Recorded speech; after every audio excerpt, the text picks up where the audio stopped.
Allez, salut les amis, j'espère que vous allez bien. Dans cette vidéo, je vous ai sorti un indicateur macro qui a une vraie corrélation avec le marché crypto. Et cet indicateur, c'est le High Yield Credit que vous avez là actuellement à l'écran. Mais cette fois, il semblerait que quelque chose de différent soit en train de se passer. Puisque vous le savez, on a Bitcoin qui a déjà marqué un nouvel ATH. Alors que sur les marchés, il n'y a pour le moment pas encore de vrai engouement pour les actifs risqués comme les obligations à haut rendement. Donc est-ce que ça veut dire que ce cycle il est différent? Bon, ça on l'a tous remarqué. On est quand même sur un cycle qui s'éloigne un peu de la moyenne des cycles crypto. Donc est-ce que ça veut dire que ce cycle est vraiment différent? Est-ce que ça veut dire qu'on a encore une chance de voir les altcoins exploser?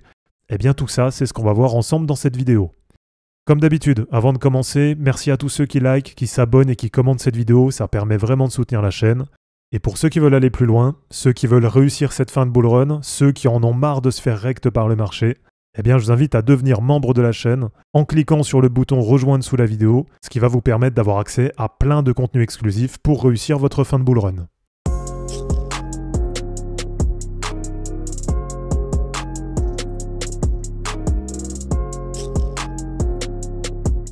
Allez, on revient sur ce graphe les amis. Donc déjà, qu'est-ce que le High Yield Credit?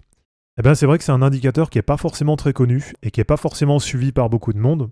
Et cet indicateur, eh bien, il faut savoir qu'il représente les obligations d'entreprise qui sont dites à haut rendement, qu'on appelle aussi les junk bonds. Alors vous allez me dire, ok, mais pourquoi est-ce qu'on dit entreprise à haut rendement? Eh bien c'est parce que ces entreprises, elles ont une mauvaise note de crédit, et donc elles sont obligées de proposer des taux d'intérêt plus élevés pour pouvoir attirer des investisseurs. Donc en gros, comment ça fonctionne? Quand vous avez une entreprise solide, comme par exemple Nvidia, Apple ou Microsoft, eh bien cette entreprise, elle peut emprunter de l'argent à des taux très bas parce qu'elle est jugée comme une entreprise fiable. Une entreprise qui est plus fragile ou une entreprise qui est endettée, donc par exemple un groupe qui est en pleine restructuration, là ça va être totalement différent puisqu'elle devra offrir un rendement beaucoup plus élevé pour convaincre les investisseurs d'acheter ses obligations. Ces obligations, c'est donc un indicateur clé pour mesurer, on va dire en temps réel, l'appétit pour le risque sur les marchés financiers. Et donc pourquoi est-ce que c'est important? Eh bien tout simplement parce que quand les investisseurs sont confiants, donc quand ils croient dans l'économie, eh bien ils achètent des obligations risquées pour aller chercher plus de rendement. Par contre, au contraire, quand les investisseurs ont peur, quand il n'y a plus de confiance dans les marchés, eh bien là les investisseurs ils vont vendre ce qui est à risque et ils vont aller investir sur des actifs plus sûrs comme par exemple des obligations d'État. Et donc c'est là que ça devient intéressant pour Bitcoin, puisque historiquement, il y a une vraie corrélation entre le prix de Bitcoin et le schéma du High Yield Credit. Donc en gros, quand les investisseurs ils prennent plus de risques, eh bien on voit qu'on a le High Yield Credit qui monte. Donc là par exemple c'est très clairement visible sur l'année 2017. Et on voit que c'était aussi le cas après le crash Covid, donc avec une vraie remontée du High Yield Credit. Et on voit qu'historiquement, eh bien à chaque fois, ça correspond à la période du bull run. Bon, quand on y réfléchit, c'est vrai que ça fait sens, puisque Bitcoin s'est perçu comme un actif à risque, même si sur le marché crypto, on a tendance à considérer Bitcoin comme un investissement vraiment peu risqué. Mais quand on sort vraiment de la sphère crypto, eh bien par rapport aux autres actifs, Bitcoin s'est vraiment perçu comme un actif à risque. Donc c'est un actif qui a tendance à performer quand les marchés sont optimistes.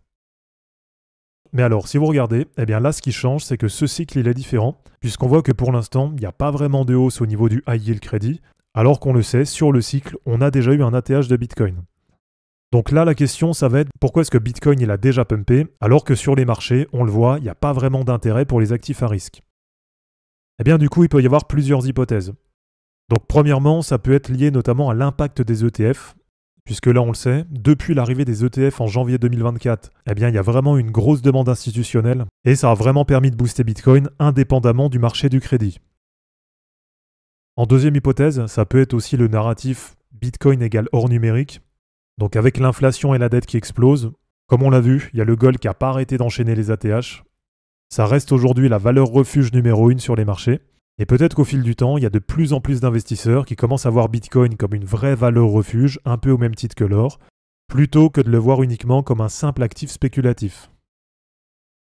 Troisième hypothèse, ça peut être un marché crypto qui devient plus structuré qu'avant, puisque sur les cycles précédents, on avait Bitcoin qui était encore largement dominé par le retail, alors qu'aujourd'hui, on a un marché qui est beaucoup plus influencé par des acteurs institutionnels. Et donc ça crée forcément une autre dynamique d'investissement, puisque les stratégies des professionnels, elles sont totalement différentes des stratégies des particuliers. Et puis en quatrième hypothèse, eh bien ça peut aussi être dû à l'effet du halving qui a été anticipé, avec beaucoup de monde qui s'est dit le halving arrive, donc le prix de Bitcoin va monter, donc il faut que j'achète du Bitcoin avant le halving. Et donc maintenant la grande question, déjà ça va être est-ce que le high yield credit il va enfin se mettre à monter? Puisque là on voit que depuis fin 2022, finalement ça reste quand même assez faible par rapport à des niveaux historiques qui ont été beaucoup plus hauts par le passé. Et donc on peut se demander aussi, est-ce que ça va permettre d'amplifier le bull market qui est déjà lancé? Et est-ce que ça va pourquoi pas lancer enfin la fameuse période de alt season? Puisque pour le moment, Bitcoin a bien performé, certaines altcoins ont bien performé, mais dans l'ensemble pour l'instant il y a quand même des perfs assez décevantes sur pas mal d'altcoins. Et on le sait pour les marchés, déjà que Bitcoin c'est vu comme un actif à risque, mais les altcoins c'est encore pire, c'est vraiment des actifs qui sont vus comme beaucoup plus risqués que Bitcoin. Donc là, ce qui va être intéressant à suivre, c'est que si on a un vrai appétit pour le risque qui revient sur les marchés, donc si on a enfin une vraie hausse du côté du high yield credit, on va voir déjà si oui ou non ça va profiter à Bitcoin, mais surtout, est-ce qu'on va avoir l'ensemble des cryptos qui vont en profiter? Et donc, comme je vous dis, est-ce qu'on aura cette fameuse période de alt season qui va nous permettre d'aller chercher des objectifs beaucoup plus hauts sur la plupart des altcoins? Donc là, je ne sais pas ce que vous en pensez. En tout cas, perso, je trouve que c'est une charte qui est vraiment encourageante, puisque quand on voit ça, on peut se dire qu'il y a encore pas mal de marge pour les cryptos sur le cycle actuel. Donc voilà les amis, c'est terminé pour cette vidéo, j'espère en tout cas que ça vous aura plu. Comme d'habitude, pensez à vous abonner, à liker et à commenter cette vidéo pour soutenir la chaîne. Pour ceux qui veulent bien réussir cette fin de bull run, pensez à cliquer sur le bouton rejoindre sous la vidéo pour devenir membre et obtenir plein d'avantages. De mon côté, je vous mets tout ça en ligne et je vous dis à bientôt. Ciao!